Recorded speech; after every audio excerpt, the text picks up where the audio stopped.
So what do we have here? We have a pair of fiberglass fenders that are, I would say, 99% done. So I will show you why they're only 99% done. On the last video, I told you I had a little bit of trimming left to do on the fenders. So let me walk you through the process and what I had to do on that, and then I'll show you about the surprise I found. Before we get started, I want to throw a footnote out there that I'm not bad-mouthing the company I got the fenders from in any way, shape, or form. Just as most of you know, when you buy aftermarket parts, whether it be fiberglass or sheet metal body parts, you have to do a pre-fit on them. Adjustments have to be made, modifications need to be made just to make them fit. So the fiberglass fenders are no different. It fits into that category. Let me walk you through and what I found and what I had to do to fix it. So just kind of a step-by-step process. This is my first time on doing something like this, so it was a learning experience. First step I had to do is make sure the fenders were level from left to right, or right to left, looking at the other fender.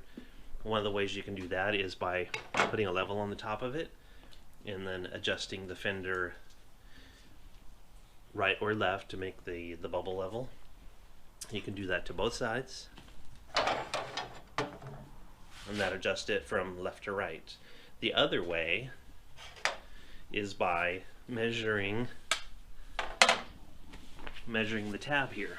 This is the part that hangs over the cross member that's attached to the truck. So it's got one on both sides, front and rear. So originally when it started out, this side was an 1/8 and an 1/8, just like you can see there, and the other side was 8 inches. Now this side here, it's been drawn over for the new measurement. It was 7 3/4, so the other side was the same thing. So it was 7 3/4.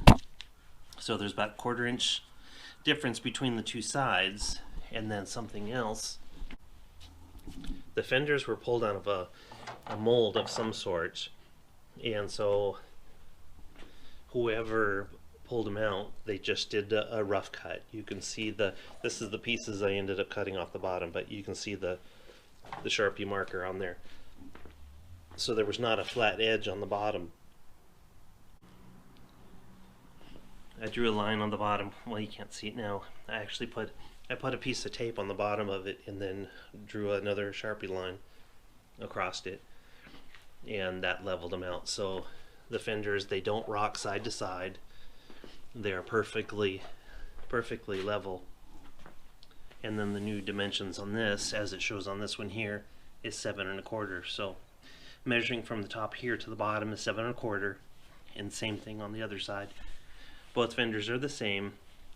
So the height between the two of them is identical, and the lean, I don't even know if that'd be leaning forward backward, is the same. After those measurements are the same between the two fenders, then I rolled the fenders over to get a measurement on the inside there, and I'll show you that one. Here's one of the fenders upside down, and this is where I broke my own rule. I did not, well, I sort of pre-fit. If you remember in one of the earlier videos, the instructions told me to use a 3/8 piece of material between the top edge of the tire and the inner side of the fender, and I actually went 1/2 inch, so to give it a little bit more clearance on there. So setting the fender on there, it was balancing on the block of wood. These ledges here were sitting on the cross member that I bolted to the truck already on both sides. So I assumed that was where it needed to be. So after bringing the fenders in here, after correcting the dimensions on the outside of the fender, I started working on the ledges. So I made a little tool. I'll see which was a better way. I made a tool here, as you can see,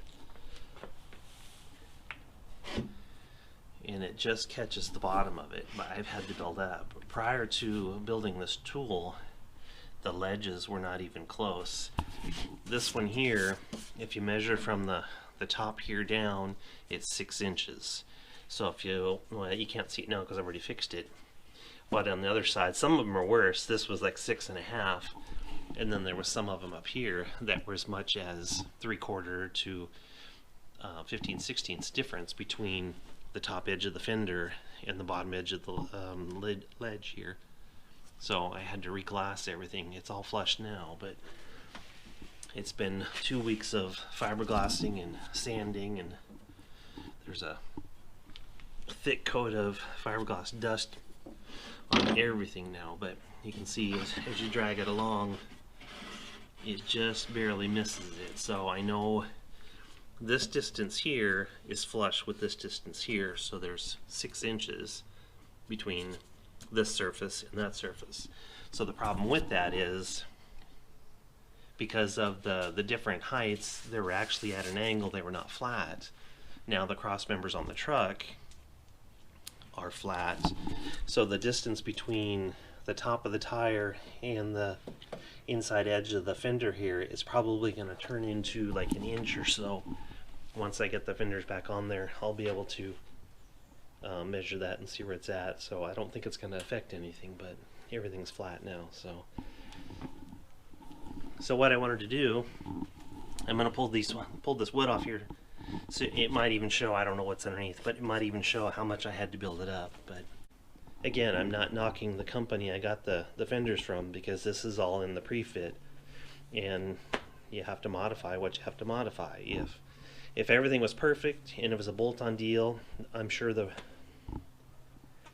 price would be a lot more. You know, as they say in business, time is money. And so let me pull the wood off so you can see that. This is just like Christmas. You don't know what you're gonna find.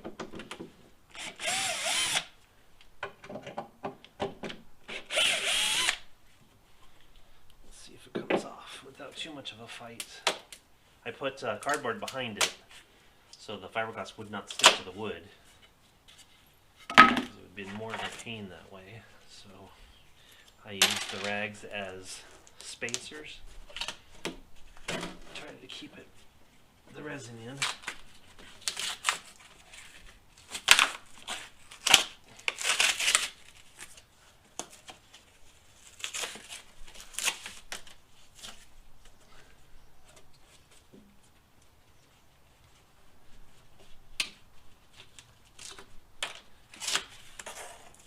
But you can see the difference here. Well, let me finish pulling the cardboard off. Get a scraper.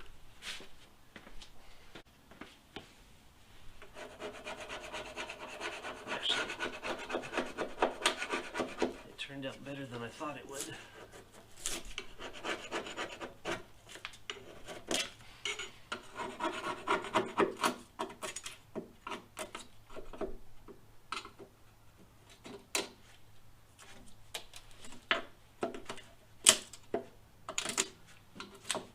I have a little bit of sanding to do, but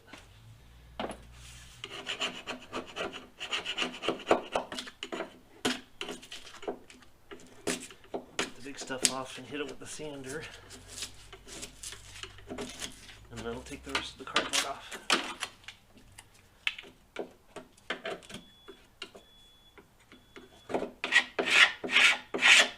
But you can see the difference here. This is one of the ones I had to build up. Let me grab a tape measure. The overall thickness of it, on the this is 3/4 of an inch here. This is 5/16 inch and 5/16, just to make them level. That's what I had to do. So that kind of gives you an idea. There'll be other ones that'll be worse, but let me show you those ones. I bet this one's going to be pretty thick too.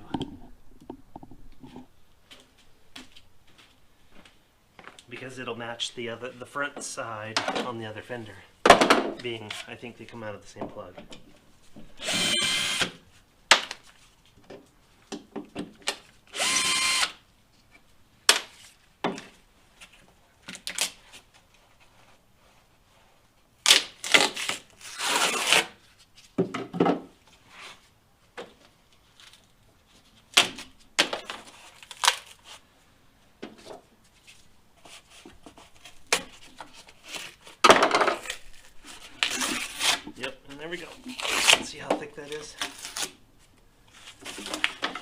is fine.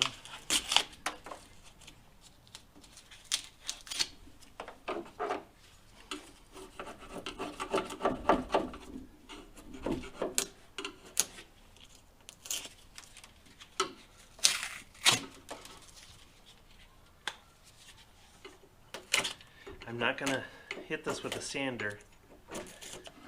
Sander blows dust everywhere. I've even taken the fenders outside when I had to do the heavy sanding on them, and it still finds its way inside.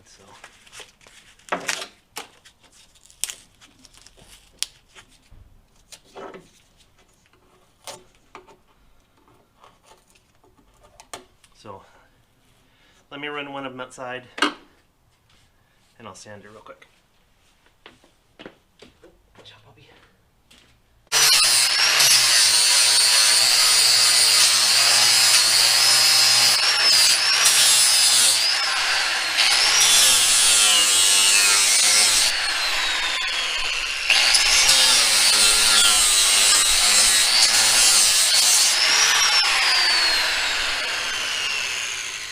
I wanted to knock some of the sharp edges off of it. I'm going to go fit it on the truck, and I didn't want to take a chance of getting cut, so let me set the tripod up out there by the truck, and we'll go fit them. Here's a better view. You can see how thick this side is, and then let me spin it around to the other side.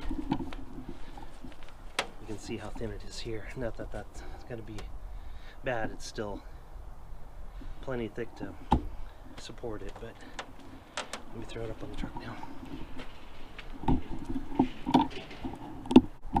So you can see it centered there.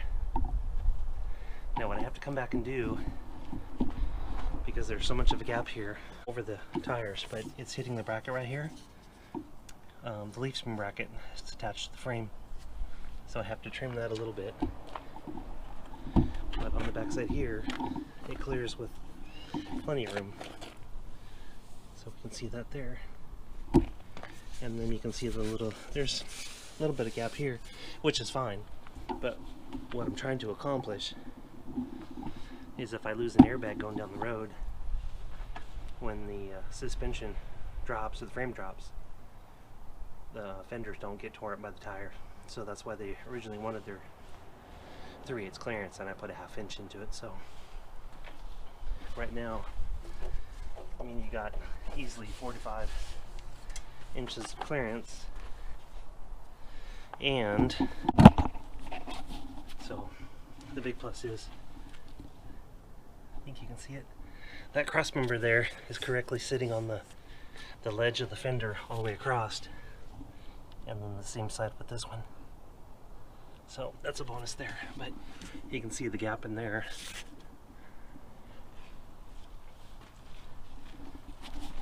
I'll show you this. It's hitting the bracket right there, so I'll trim it here a little bit, and the whole fender will slide inward.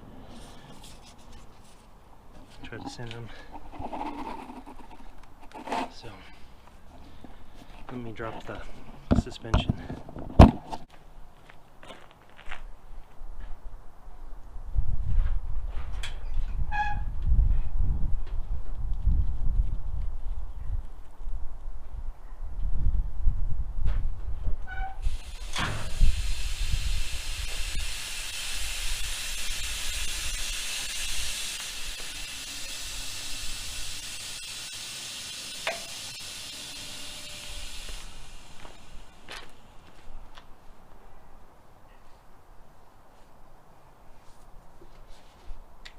There we go.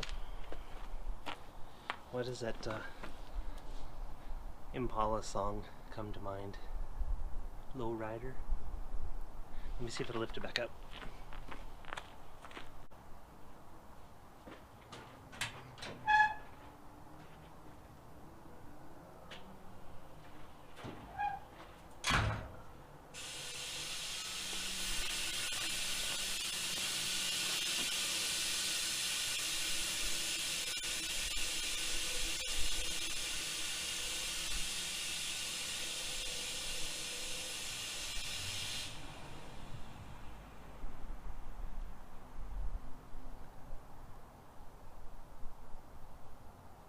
it's not gonna. Well, there you have it. I've got to cut the. You have to sand down the rough edges, trim it a little bit more so it slides in a little bit more, and do that with both fenders. I had the painter over here yesterday, and he gave me an idea how much paint to get and primer, and I'm going to order that probably tomorrow, or what's today? Wednesday. I'll order it by the end of the week, and then have the paint and primer next week.